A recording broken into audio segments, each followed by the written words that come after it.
Boa Olá, noite. seja bem-vindo, boa noite, seja bem-vindo a todos aí ao canal O que todo cristão precisa saber e permaneça conosco aí nessa live que nós vamos falar um assunto muito grande, que é muito comentado, é famoso, podemos até dizer, em todo o mundo, sempre está todo mundo falando da volta de Cristo e há um questionamento tremendo, porque uns falam que ele vem antes da tribulação, outros que ele vem depois da tribulação, e hoje nós vamos falar um pouco, inclusive, uns falam que Jesus vai vir com rápido, né? Vai ter um rápido, e outros dizem que não é, então nós vamos falar sobre esse assunto nessa noite. E para falar sobre esse assunto, nós convidamos aí o professor Altair Rossi, que vai fazer uma introdução e falar sobre esse assunto da volta de Jesus.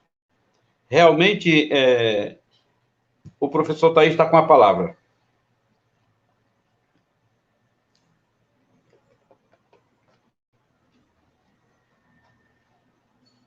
Você está sem som.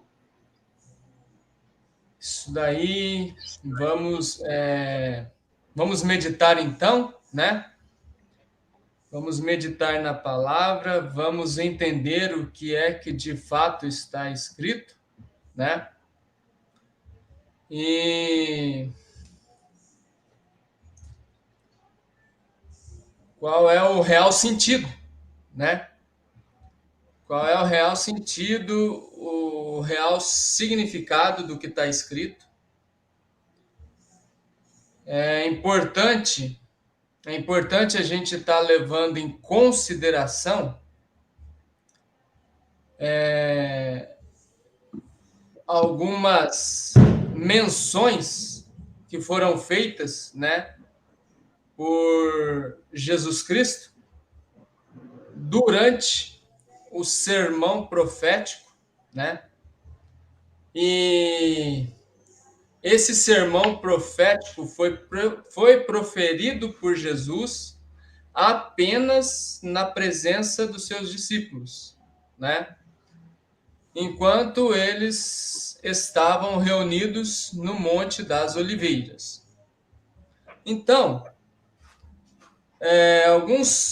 algumas informações, né, que é importante a gente destacar em relação a esse sermão profético de Jesus, porque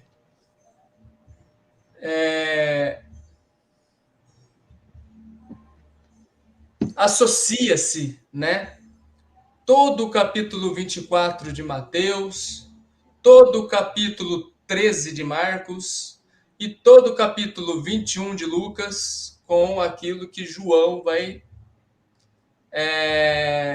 registrar no Apocalipse, né?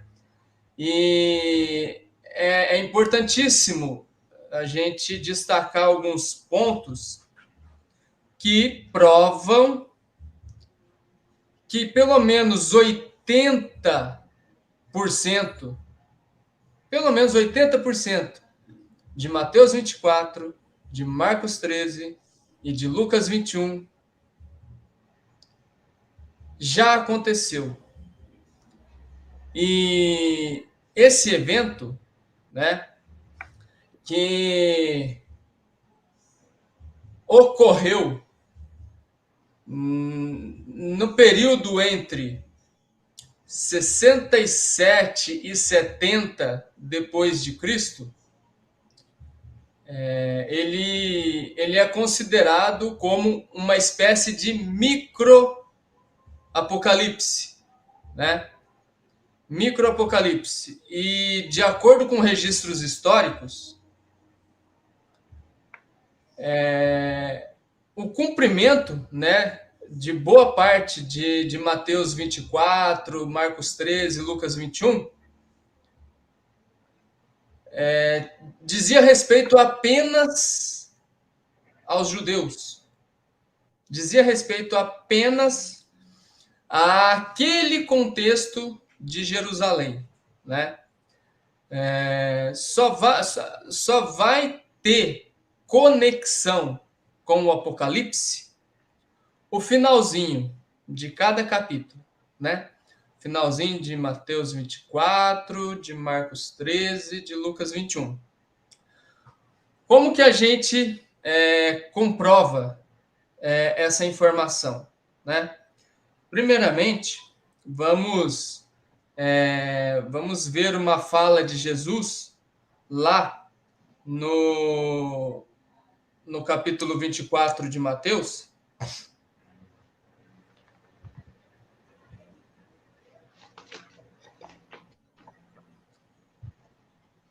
Jesus, ele vai deixar claro ali: essas coisas acontecerão ainda nessa geração, né?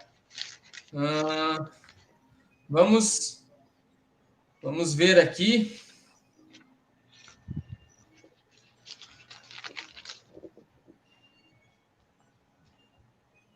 Outro ponto, né, que existe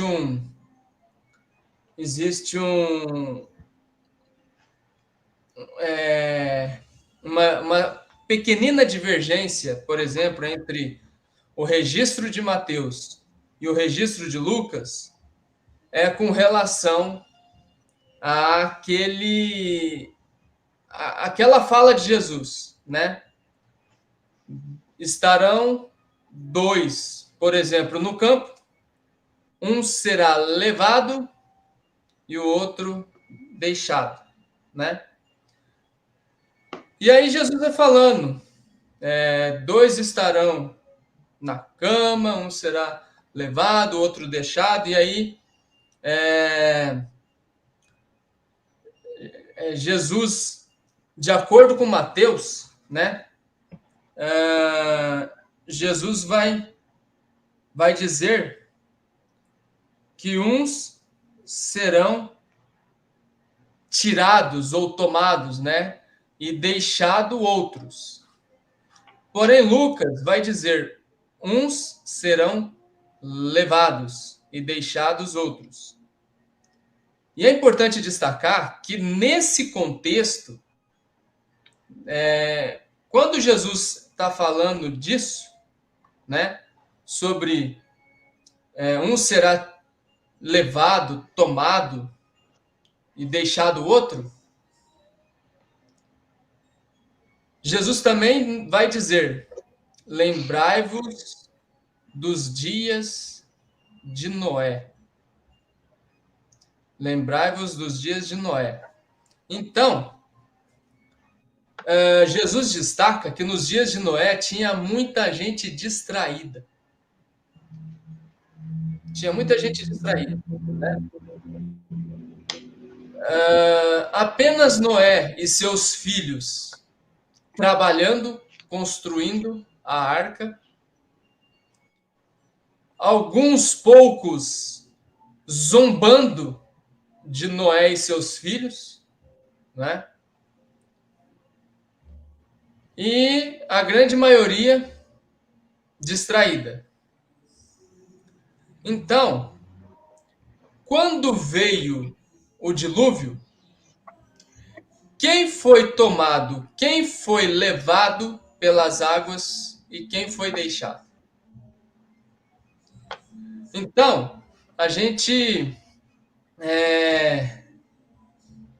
não acredito, né, acredito que muitos de vocês tenham assistido ou conheçam pelo menos, né, a série de origem americana, né, Deixados para Trás. Essa série, ela vai mostrar um arrebatamento com base nessa fala de Jesus sobre Mateus 24 e Lucas 21, né? Onde os deixados para trás são aqueles que aqueles que não quiseram vamos dizer assim, né? Assumiu um compromisso com Deus, assumiu um compromisso com a igreja. Mas, de acordo com o contexto bíblico, o que Jesus está falando é exatamente o contrário. O que Jesus está falando é exatamente o contrário, porque nos dias de Noé, quem foi deixado foi Noé e sua família dentro da arca. E quem foi levado foram aqueles que ficaram de fora. Aqueles que ficaram de fora da arca, né? Então, é um equívoco muito grande usarmos essa fala de Jesus em Mateus 24 e Lucas 21 para justificar que os salvos em Cristo serão tomados, serão levados para o seio de Abraão, o céu, e aqueles, né, que rejeitaram a Cristo foram deixados para trás. Jesus não disse isso. De acordo com o contexto de Mateus 24 e Lucas 21, não foi isso que Jesus disse, né? Então, é importante a gente destacar esses pontos, né? Tanto em relação a Jesus ter dito para os discípulos que muito do que ele estava dizendo naquele sermão profético se cumpriria naquela geração e se cumpriu no período entre 67 e 70 depois de Cristo, né? E ali, além da questão da destruição do templo, que se cumpriu aquilo que Jesus disse, que não ficaria pedra sobre pedra que não fosse derrubado, né? Além de ter se cumprido isso nesse período de 67 a 70 depois de Cristo, houve também uma matança de judeus, né? Praticamente todos aqueles, né? Praticamente todos aqueles que desejaram, que incentivaram a crucificação de Cristo, aqueles que pediram para soltar Barrabás e crucificar Cristo, praticamente todos esses foram mortos nesse período, né? Interessante que quando eles proferiram, né, crucifica Cristo, solta Barrabás, e que recaia sobre nós o sangue deste, de fato se cumpriu também. Essa fala, né, de todos aqueles que pediram a crucificação de Cristo, isso também se cumpriu, né, nesse evento. Bom, o que então, lá no capítulo 24 de Mateus, 13 de Marcos e 21 de Lucas, tem a ver com o que estamos prestes a presenciar, a vivenciar, né? O quê? Que trecho, né, que tem relação com aquilo que ainda vai acontecer? Justamente os versos finais, né? É justamente os versos finais, onde Jesus vai dizer lá, a partir do verso 36, desculpa, sobre a exortação à vigilância, né? No sentido de estarmos realmente vigiando, né? E como deve ser essa vigilância? Essa vigilância deve acontecer no sentido de, quando ele voltar, não nos pegar, vamos dizer assim, desprevenido. Não nos pegar, não nos encontrar fazendo aquilo que é contrário à vontade dele. Mas qual é a vontade dele? A vontade dele é que, da mesma forma que ele veio a esse mundo para cumprir uma missão, e a missão dele não era morrer na cruz. Fazia parte da missão o morrer na cruz. Fazia parte da missão o morrer na cruz. Porém, a missão foi muito maior. Né? A missão dele foi muito maior. Ele veio para nos mostrar o caminho certo que devemos trilhar, né? Ele veio para corrigir aquilo que estava sendo ensinado como verdade, né? Aquilo que estava sendo ensinado, mas não estava sendo colocado em prática, né? Então, ele veio para trazer correção em relação àquilo que estava errado. Ele veio para mostrar qual deveria ser o caminho a seguirmos, vamos dizer assim, né? E muitas das vezes, nos 4 evangelhos,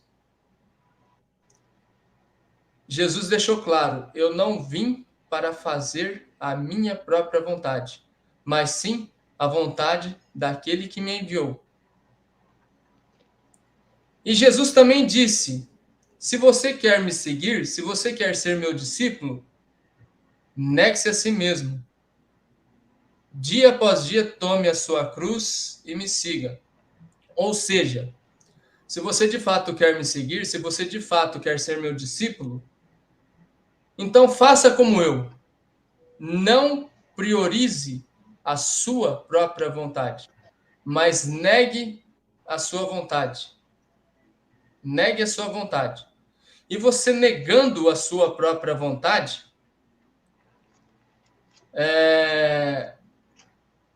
você vai ser direcionado fazendo exatamente aquilo que Jesus fez, né? No sentido de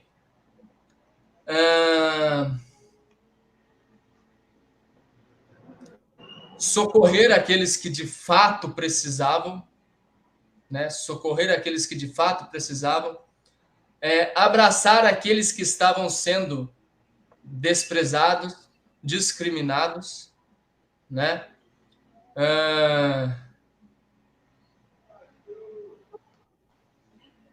Corrigir aqueles que estavam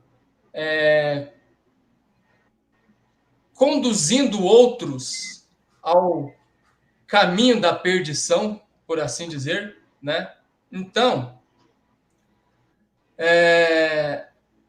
fazer a vontade do Deus Criador é você entender o que de fato Jesus fez enquanto esteve aqui, né? E a gente vê com detalhes nos evangelhos de Mateus, Marcos, Lucas e João. Não fazer os milagres que ele fez. Não sair multiplicando pão e peixe, transformando água em vinho, andando sobre as águas. Não. Não. Fazer o que Jesus Cristo fez no sentido de, em momento algum, ele priorizou a si mesmo. Em momento algum ele priorizou a si mesmo.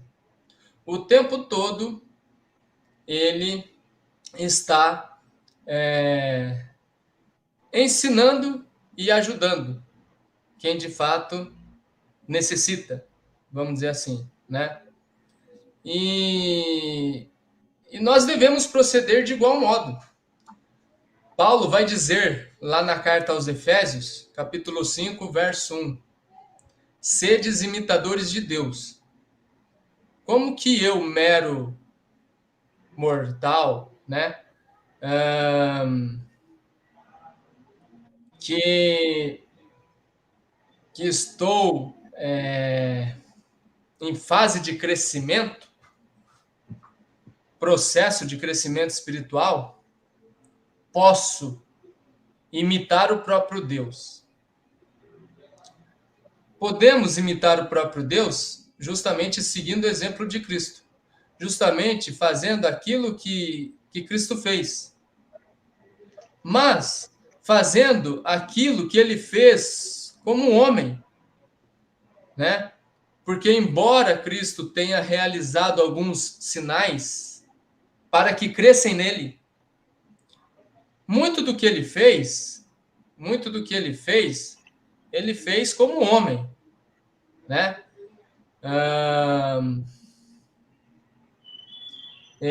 Filipenses deixa claro que ele se despiu da sua glória, né? Ele deixou o seu contexto de glória e esteve entre nós como um servo humilde. E devemos agir do mesmo modo, né? E se alguém acha que é impossível imitar Deus, Paulo fez e incentivou outros a fazerem também, né? Como ele diz em 1 Coríntios, no capítulo 11, verso 1. Sedes meus imitadores, como eu sou de quem? De Cristo. Ou seja, Paulo estava imitando Deus através de Cristo. E também nós podemos fazer de igual modo, porque Paulo era um ser humano como nós, né? Paulo era um ser humano como nós. Então, se Paulo conseguiu, se Paulo foi capaz, então nós também somos capazes. Mas como que foi que Paulo imitou?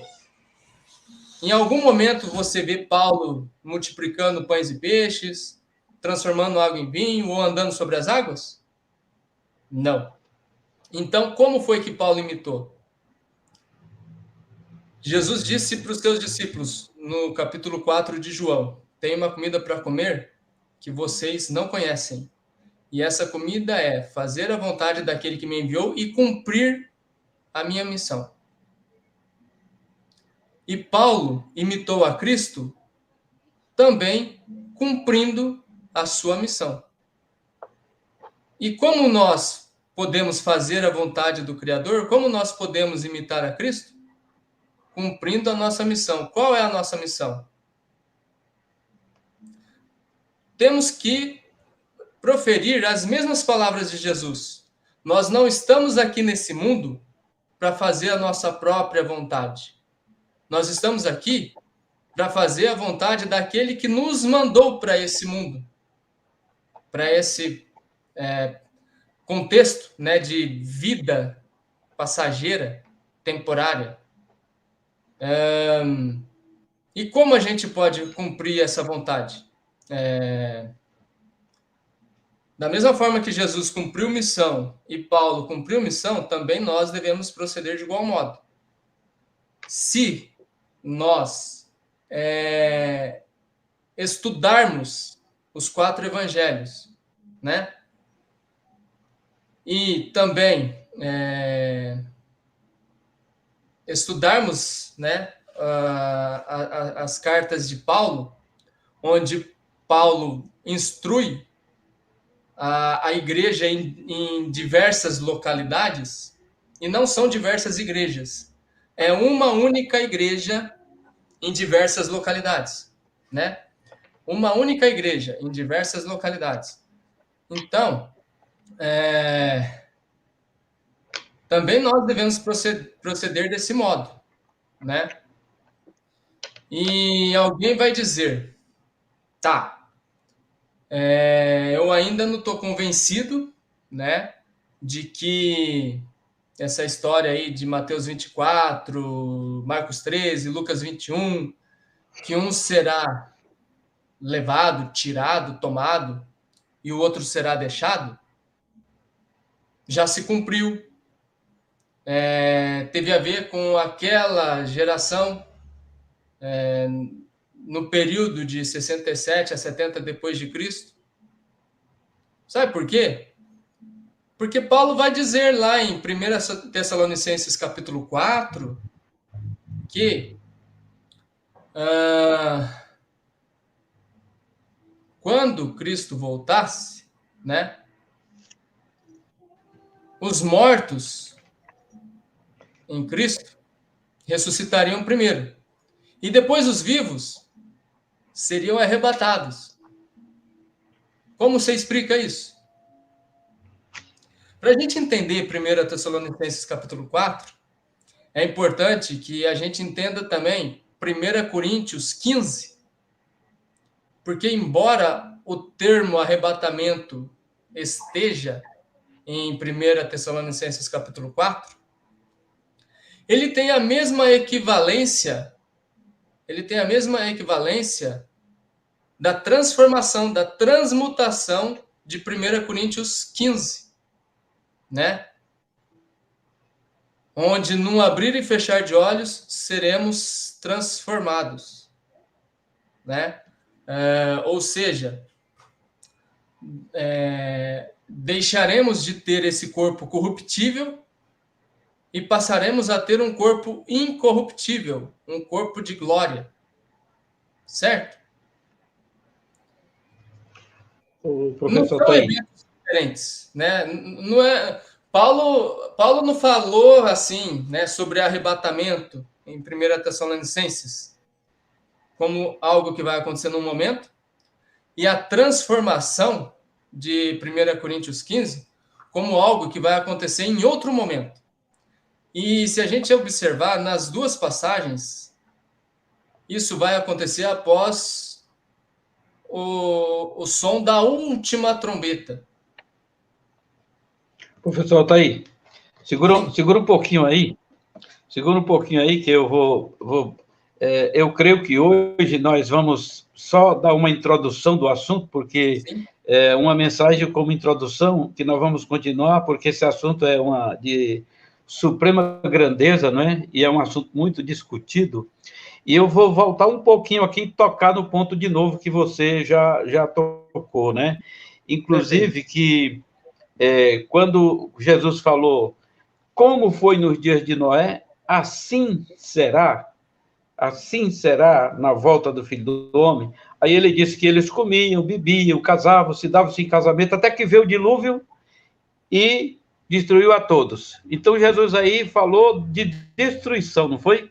Deus aí está dizendo, Jesus está se referindo que houve uma destruição, houve uma mudança. E interessante que toda vida que Deus vem, o homem fica confuso, né, com a vinda dele, porque não entende a maneira de Deus, né? Não entende a maneira de Deus. Quando os homens formaram a Torre de Babel, e fizeram a torre dizendo que iam chegar até o céu, né? O que acontece? Deus veio e ali confundiu as línguas deles, né?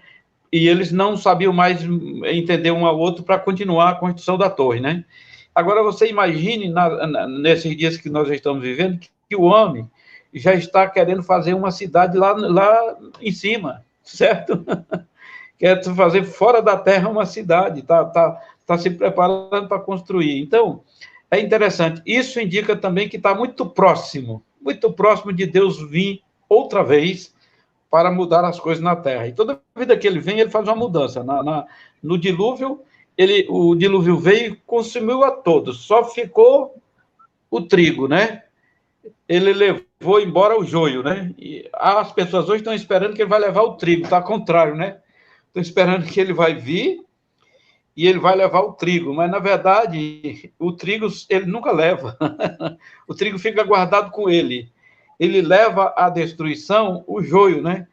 E uma coisa também muito interessante é que é o seguinte, a volta de Cristo ela é visível ou ela vai ser invisível, como é falado, né? Porque se ela for invisível, está errado a coisa, porque Jesus não disse que era visível, ele disse que era, não disse que era invisível, disse que vai ser visível. O anjo que falou na hora que Jesus estava sendo levado na nuvem, ele disse: assim como ele foi, vocês vão vê-lo voltar. Então, é algo visível, não tem confusão que não é invisível, não existe essa vinda invisível de Cristo, né? Então, há Sem um contar o equívoco. seguinte, né, Raimundo? Sem contar o seguinte, que fica claro no texto que fala sobre a volta de Cristo, fica claro que haverá um toque de trombeta e todos ouvirão. Sim, sim, e esse é Então, um assunto. não tem como ser algo secreto, discreto. Não tem como ser algo assim, puf, de Exatamente. repente. É, verdade. E Paulo não falou disso, né? Inclusive, depois nós vamos entrar nesse assunto que Paulo não falou disso. Não sei por que as pessoas pegaram e distorceram isso e inventaram uma coisa diferente, e Cristo vai visivelmente, e a vinda dele não vai ser como alguém diz assim, de duas vezes, ele vai vir de uma vez só, ele vem resolver o problema de uma vez por toda. Quando ele veio no dilúvio, ele resolveu a situação lá, ele levou nas águas do dilúvio tudo aquilo que era joio, não ficou nada. Mas o que era trigo, que era considerado como trigo a família de Noé, o Noé e a sua família, ele guardou, ele preservou, né? Ele não levou à destruição. E Jesus disse também, lá em Mateus, que na volta, no fim do mundo, no fim dos tempos, ele enviaria os anjos para fazer uma colheita, para colher todo o joio, amarrar em feixes e colocar no fogo, entendeu? Vai fazer uma colheita. E essa colheita desses molhos aí não é a colheita dos justos, não é a colheita dos justos. Essa é a colheita do joio, não é do trigo. Então, da mesmo modo, Jesus disse que aconteceria na volta dele, né? Como aconteceu no dia de Noé. E os dias também que, em relação a isso, também está envolvido a questão da distração que o mundo vive hoje, que as pessoas vivem hoje, atrás de status, de ser, de poder, as pessoas estão em torno disso, e de regalias, e de investimento, e de tanta coisa, né? E, na verdade, o homem não é para viver uma vida deprimida, nem fora de contexto da sociedade, não, ele é para ser uma pessoa alegre, feliz, na sociedade, em todo lugar, porém, não é como as pessoas pensam, que é também assim, na questão de ser totalmente daqui, quer dizer, colhendo só coisas daqui, buscando inclusive os cristãos hoje, ele dizem que Deus está abençoando ele baseado no que Deus está dando para eles, assim, no que eles estão arrumando materialmente. Estão dizendo que é Deus abençoando, Deus dando. Eu gosto de dizer uma coisa, ninguém se confunda, a bênção de Deus não é Deus. Uma coisa é a bênção de Deus, outra coisa é Deus. Lá no deserto, Deus fez tudo o que ele pôde para ajudar os israelitas, e Deus mandou cordonizes para eles, Deus fez grandes milagres, botou uma nuvem que de noite ela era como fogo para iluminar aquela, e de dia ela guardava eles Iluminar e também. Então, aquecer, né, Raimundo? e Iluminar e aquecer, aquecer. a E cuidar durante o deles. dia Mas fazer uma nem, sombra para refrescar, né? pois é, e não significa que Deus fez tudo aquilo com eles e depois Deus não destruiu aqueles que não obedeceram, né? Pois Então, é. então não é questão, Deus está me abençoando e eu estou abençoado. Paulo diz que nós já somos abençoados com toda sorte de bênçãos espirituais. Eu costumo até dizer, não sobrou nada para ninguém, ele botou tudo para nós, tudo para aqueles que estão voltados para ele, toda sorte de bênção. Agora, diz que foi nas regiões celestes, na imatéria, que ele fez isso, não é? E em Cristo, não foi fora dele, né? Então, são bênçãos espirituais. Inclusive, não existe mais a questão de bênção nem de maldição. Nós estamos no tempo da graça. É a graça de Deus que define todas as coisas. Então, mas a vinda de Cristo é visível ou é invisível? De acordo com Mateus, com o que Jesus falou, ela é visível. Porque diz que a gente vai ver assim como ele foi. ele disse, assim como vocês estão olhando e estão vendo ele subindo, quando ele voltar, vocês vão ver também. Então, aonde é que foi, em que livro que encontraram escrito, entendeu?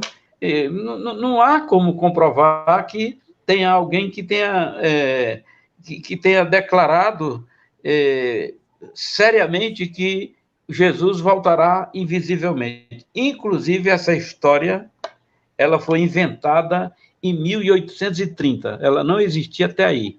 Você que está nos ouvindo aí, meu amigo, atente bem para o que nós estamos dizendo, porque nós estamos aqui não como dono da verdade, nem como pessoas que querem dizer que sabe mais que os outros, não. Mas para dizer aquilo que nós sabemos em relação à verdade. Em 1830 foi que inventaram, que criaram essa rapto de Cristo. Até aí não existia. Os apóstolos não falaram disso, não tem isso lá no livro nem Jesus falou disso, Jesus falou o contrário, falou dizendo que a vinda dele era visível. E Paulo também deixou isso muito claro, que também a volta de Cristo não seria naquele dia como eles pensavam, que Cristo já tinha voltado. Os tessalonicenses já estavam apavorados assim, poxa, Cristo veio, o Cristo não veio, o Cristo está vindo, e ficou aquela confusão. E Paulo foi dizer que Cristo não voltaria sem primeiro o anticristo vir. Olha só. E é o seguinte, então, esse Cristo do rapto que alguém está esperando aí, ele não existe, ele é algo inexistente, ele não existe, é uma sombra de pensamentos apenas. Mas que pena que hoje nós não vamos poder penetrar mais nesse assunto. Mas você que está nos ouvindo, meu amigo, você não saia desse canal, porque você vai ver, ouvir muitas coisas interessantes para você, e acredito que o que nós estamos falando possa trazer, é o nosso desejo e a nossa finalidade, que possa trazer luz, e possa iluminar aqueles que estão nos ouvindo, e acorde para isso. Inclusive, é o seguinte, eu creio que nós deveremos ter aí umas 3 ou 4 mensagens em relação a esse assunto. Hoje nós apenas estamos dando uma introdução, e na introdução que nós demos já fica bem claro aí, para começar, que quando Deus veio, ele vem primeiro para colher o joio, certo? A primeira colheita é do joio. Isso é tão claro que é o seguinte, quando se faz uma plantação, o agricultor lá que está na roça, quando ele faz uma plantação, ele não colhe os frutos primeiro. Primeiro ele vai tirar os joios que tem, os matos, aquele mato que cresce, aquelas ervas daninhas que crescem entre o roçado dele, onde tem o milho, o feijão. Então ele vem primeiro e tira fora o joio, a erva daninha, e depois é que ele vai ter a sua colheita. Isso vai acontecer exatamente assim. Primeiro Deus vem fazer uma limpeza. Deus vem fazer uma limpeza. Sim? E Jesus deixa claro isso no capítulo 13 de Mateus. Pois é. Então ele vai vir fazer uma limpeza primeiro, certo? Porque ele vem, quando Cristo vier, outra coisa, meu amigo, quando Cristo vier, ele vem para o seu reino. Ele vem para o seu reino. Ele deixou isso bem claro quando ele foi, que ele viria e estaria com os discípulos novamente comendo na mesa no reino com eles. Então, ele vai voltar para o reino, e outra coisa, todo olho o verá quando ele vier. Ele não vem ocultamente. Isso vai ficar bem claro no final. Outra coisa, vai acontecer muitos eventos, mas muitos eventos até que ele volte. E nessa série de mensagens que nós vamos dar aqui, queremos deixar bem claro, vamos chegar até o pico do momento em que ele vai voltar. Nós não estamos aqui, não pense que nós estamos aqui como um falso profeta, que está aqui para determinar o dia que Cristo vem. Nós não estamos aqui para isso. Mas nós estamos para mostrar, pela sabedoria, pela coerência, pelos acontecimentos e pelo que Jesus disse claramente, quando o tempo que ele vai se manifestar, certo? Então, permaneça conosco, que você vai certamente ficar bem claro a respeito disso. Nós queremos agradecer a você que está nos ouvindo aí, de qualquer forma, e possa perseverar, porque nós aqui vamos ter muita coisa ainda em relação à volta de Cristo. E também queremos agradecer ao professor Altair, que veio estar conosco aqui para falar desse assunto. E sábado nós estaremos trazendo outra mensagem dentro desse mesmo contexto. E na próxima semana nós estaremos de novo.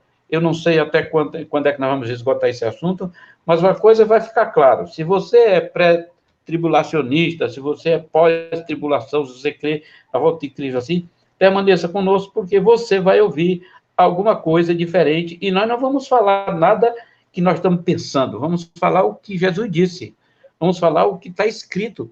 Jesus falou disso, tanto quando ele estava aqui, como depois que ele foi para a imatéria, depois que ele foi para o céu. Ele falou disso, porque ele falou disso para João. Então, nós vamos juntar esse conhecimento do próprio Cristo, que falou aqui quando estava em vida, e que falou quando estava depois da ressurreição lá na imatéria, que se revelou a João e que montou o quebra-cabeça. E que nós vamos botar as pecinhas tudo no lugar, e você certamente vai ficar sem nenhuma dúvida. Então, não fique iludido pelo que você tem ouvido, mas atente para o que nós estamos dizendo, porque nós vamos citar só o que Jesus disse, o que Paulo disse, e não vamos inventar nada, nós não temos nada. Na verdade, a roda já está feita, não precisa inventar roda, né? Tudo já está pronto, tudo já está no que tem que ser, e nós queremos agradecer aí àqueles que estão nos ouvindo, né? Que você possa realmente atentar para as palavras que nós estamos dizendo. Porque nós não estamos aqui simplesmente para preencher um tempo, para ficar alguns minutos. Nós temos aqui uma meta.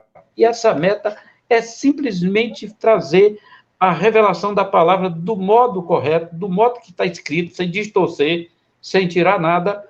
Mas fique certo de uma coisa, ó, já pode ficar certo de uma coisa. Foi em 1830, primeira vez, olha, foi bem ali, bem perto. Em 1830 que criaram essa volta invisível de Cristo, porque não existia antes, nunca existiu, e agora passou a existir, e o povo crendo nela. Então, tem muita coisa para a gente falar em relação a isso, e eu acredito que na próxima nós estaremos estendendo mais esse assunto, e vai ser muito bom. Boa noite a todos, obrigado pelo pessoal estar aí. Se quiser dar uma palavra de final aí, pode falar. Não, eu só realmente quero agradecer aí a oportunidade, né, e espero realmente poder aí contribuir, né, para que haja uma elucidação desse assunto, né, e que isso possa, de fato, proporcionar, né, crescimento espiritual. Beleza. Boa noite a todos e até a próxima.